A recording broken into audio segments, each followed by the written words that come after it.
آپ یہ نہ دیکھا کریں کہ فلاں عالم صاحب نے فدق کا معاملہ پیش کیا، فلاں نے کیا، یہ ایک نیا بندہ ہے، یہ کیا کرے گا؟ تو یہاں پر علامہ اقبال فرماتے ہیں ارے یہ نہ دیکھ یہ کون ہے،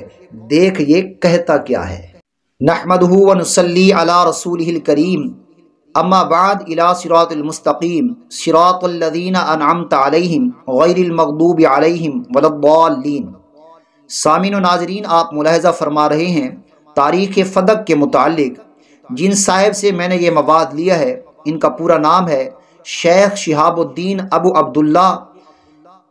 یاقوت بن عبداللہ حموی رومی بغدادی، المتوفی 626 ہجری۔ آپ یوں لکھتے ہیں کہ جب عمر بن عبد العزیز رحمۃ اللہ تعالی علیہ خلیفہ مقرر ہوئے تو انہوں نے خطبہ کے دوران یہ کہا کہ فدق خاص رسول اللہ صلی اللہ علیہ وآلہ وسلم کا تھا، اور نبی پاک صلی اللہ علیہ وآلہ وسلم اس کے مال سے اپنی ذات پر خرچ کرتے اور جو مال بچ جاتا وہ مسافروں پر خرچ کرتے۔ اور علامہ حموی نے یہ بھی لکھا ہے کہ سیدہ کائنات آقا علیہ الصلوۃ والسلام کی بارگاہ میں حاضر ہوئیں اور عرض کی ابا حضور یہ جو فدق ہے مجھے ہبہ کر دیں۔ تو آقا علیہ الصلوۃ والسلام نے فرمایا بیٹا نہ یہ تمہارے لیے ہبہ کرنا جائز ہے اور نہ یہ میرا دینا جائز ہے۔ نبی پاک علیہ الصلوۃ والسلام کیونکہ اس مال سے مسافروں پر خرچ کرتے تھے، اور جب آقا علیہ الصلوۃ والسلام کا وصال با کمال ہوا تو سیدنا ابو بکر، سیدنا عمر فاروق، سیدنا عثمان غنی، سیدنا علی کرم اللہ وجہ الکریم ورضی اللہ تعالی عنہما اس کو ایسے ہی خرچ کرتے رہے جیسے کہ آقا علیہ الصلوۃ والسلام اپنی پاک زندگی کے اندر خرچ کرتے رہے۔ دیکھیے پھر جب معاویہ حاکم ہوئے تو انہوں نے فدق مروان بن الحکم کو جو ہے دے دیا، اور جب مروان حاکم ہوا تو اس نے عبد العزیز کو دے دیا، اور عبد العزیز کو فدق ہبہ کر دیا، اور عبد الملک نے اپنے بیٹوں کو دے دیا۔ پھر مجھے یعنی سلیمان اور ولید کو مل گیا، اور جب ولید حاکم ہوا تو میں نے اس سے اس کا حصہ مانگ لیا، اس نے بھی مجھ کو اپنا حصہ دے دیا۔ سو میں نے فدق کے تمام حصوں کو جمع کر لیا، اور میرے نزدیک فدق سے زیادہ پسندیدہ اور کوئی مال نہیں،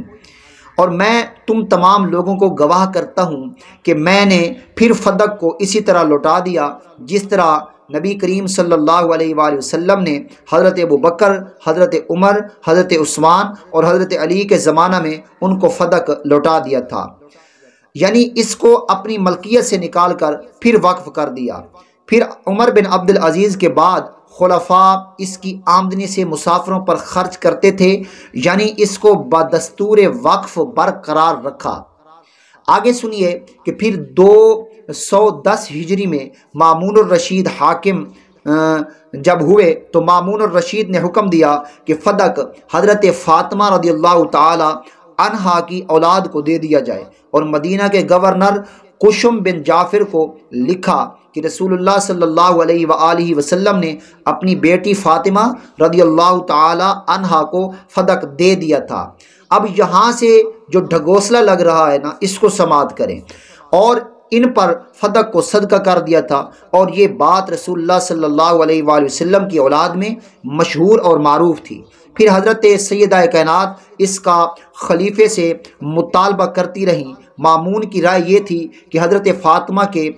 وارثوں میں سے محمد بن یحییٰ بن الحسین بن زید بن علی بن حسین بن علی بن ابی طالب اور محمد بن عبداللہ بن الحسین بن علی بن الحسین بن علی بن طالب کے حوالے فدق کر دیا جائے تاکہ وہ اس کی آمدنی کو اپنی ضروریات پر خرچ کرتے رہیں۔ میں لفظ بلفظ اس تاریخ کو بیان کر رہا ہوں تاکہ میری اپنی طرف سے کوئی ایسی تطبیق نہ ہو جائے جس پر آپ جو ہے اپنے انکار کی پہلو پر آ جائیں، اس لیے میں وہی حرف بیان کر رہا ہوں جو لکھے ہوئے ہیں۔ پھر جب جعفر متوکل خلیفہ ہوئے تو انہوں نے فدق کو پھر اسی طرح لوٹا دیا جس طرح وہ رسول اللہ صلی اللہ علیہ وآلہ वसल्लम, हज़रत अबू बकर, हज़रत उमर, हज़रत उस्मान, हज़रत अली, उमर बिन अब्दुल अज़ीज़ और इनके बाद खुलफा के ज़माना में था। यानी हज़रत फ़ातिमा की औलाद की मलकियत से निकाल कर इसको फिर वक्फ़ कर दिया। अल्लामा हमवी ने यह भी लिखा है कि जब उमर बिन अब्दुल अज़ीज़ खलीफा हुए तो उन्होंने मदीना के हाकिम को ये लिखा कि वो औलाद फ़ातिमा को फ़दक वापस कर दें। सो उमर बिन अब्दुल अज़ीज़ के अय्याम खिलाफत में फ़दक औलाद फ़ातिमा के तसर्रुफ़ में रहा। फिर जब यजीद बिन अब्दुल मलिक खलीफा हुआ तो उसने फ़दक पर कब्ज़ा व तसल्लुत जमा लिया और फिर ये बनु उमय्या के खुलफा में मुंतकिल होता रहा, यहाँ तक कि अबुल अब्बास सिफाह खलीफा हुए तो उन्होंने ये हसन बिन अली बिन अबी तालिब को दे दिया और वो इसके मुतवल्ली रहे और हज़रत अली बिन अबी तालिब की औलाद में इसकी आमदनी तकसीम होती रही। और जब मंसूर खलीफा हुआ तो उसके ख़िलाफ़ हज़रत हसन की औलाद ने खुरूज किया तो फिर मंसूर ने फ़दक औलाद अली से ले लिया। फिर इसके बाद मूसा हादी ने इस पर कब्ज़ा व तसल्लुत जमा लिया और फिर ये इसके बाद के हुक्मरानों के कब्ज़ा में रहा, हत्ता कि मामून रशीद खलीफा हुआ। उसके पास औलाद अली बिन अबी तालिब का नुमाइंदा आया और उसने फ़दक का मुतालबा किया तो मामून ने यह हुक्म दिया कि फ़दक हज़रत अली बिन अबी तालिब की औलाद के हवाले कर दिया जाए। अल्लामा हमवी ने आखिर में ये लिखा है कि जब जाफ़र मुतवक्किल खलीफा हुआ तो उन्होंने फ़दक को फिर इसी तरह लौटा दिया जिस तरह वो रसूलुल्लाह सल्लल्लाहु अलैहि वसल्लम और हज़रत अबू बकर और हज़रत उमर, हज़रत उस्मान, हज़रत अली, हज़रत उमर बिन अब्दुल अज़ीज़ और इनके बाद के खुलफा के अहद में था, यानी इसको फिर वक्फ़ कर दिया। अज़ीज़ान मोहतरम, ये अल्लामा हमवी रहमतुल्लाहि ताला अलैह की जो है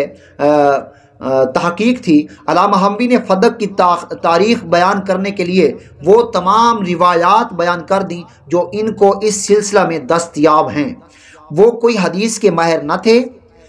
जो रिवायात की छान फटक करते, इसी वजह से इन्होंने मुतआरिज़ और बाहिम मुतसादिम रिवायात बयान कर दी। मसलन उन्होंने ये बयान किया कि हज़रत फ़ातिमा ने रसूलुल्लाह सल्लल्लाहु अलैहि वसल्लम के तरका से मिरास का मुतालबा किया और मिरास का मुतालबा उसी वक्त होता है जब रसूलुल्लाह सल्लल्लाहु अलैहि वसल्लम ने फ़दक किसी को हिब्बा न किया हो और वो वक्त विसाल तक आपकी मलकियत में हो। इससे मालूम हुआ कि सैयदा कायनात के नज़दीक रसूलुल्लाह सल्लल्लाहु अलैहि वसल्लम ने फ़दक उनको हिब्बा कर दिया था और फ़दक पर हिब्बा का दावा करना मुतालबा मिरास के बिल्कुल मुखालिफ है और मुतसादिम है। फिर उलमा यानी कि अल्लामा हमवी रहमतुल्लाहि ताला अलैह ने यह रिवायत भी बयान की है कि हज़रत सैयदा कायनात ने रसूलुल्लाह सल्लल्लाहु अलैहि वसल्लम से ये दरख्वास्त की कि इनको फ़दक हिब्बा कर दें तो रसूलुल्लाह सल्लल्लाहु अलैहि वसल्लम ने इस दरख्वास्त को मुस्तरद कर दिया और फरमाया कि तुम्हारे लिए इसका मांगना जायज़ है और ना मेरे लिए इसका देना जायज़ है। और इसकी वजह यही है कि फ़दक अज़ कबील फ़ै था और अल्लाह ताला ने कुरान मजीद में फ़ै के मसारिफ़ मुतय्यन कर दिए कि फ़ै की आमदनी रसूलुल्लाह सल्लल्लाहु अलैहि वसल्लम की ज़रूरियात, यतीमों, मिस्कीनों और मुसाफिरों और बाद में आने वाले मुसलमानों पर खर्च की जाएगी। और अल्लाह ताला ने इन मसारिफ़ को ये इल्लत बयान की है ताकि ये आमदनी तुम्हारे मालदारों के लिए यानी इनके दरमियान गर्दिश करने वाली दौलत ना बन जाए। इससे साफ ज़ाहिर है कि अल्लाह ताला ने फ़ै को वक्फ़ करार दिया है और इसको किसी की शख्सी मलकियत में नहीं दिया। और रसूलुल्लाह सल्लल्लाहु अलैहि वसल्लम और हज़रत अबू बकर और हज़रत सैयदना उमर और हज़रत सैयदना उस्मान गनी और सैयदना अली करमल्लाहु वजहुल करीम और इसके बाद उमर बिन अब्दुल अज़ीज़ और इनके बाद के खुलफा ने फ़दक के साथ वक्फ़ का ही मुआमला किया है। इसलिए ये रिवायत सही नहीं है कि हज़रत फ़ातिमा ने फ़दक पर हिब्बा का दावा किया था और अनकरीब हम इस पर कवी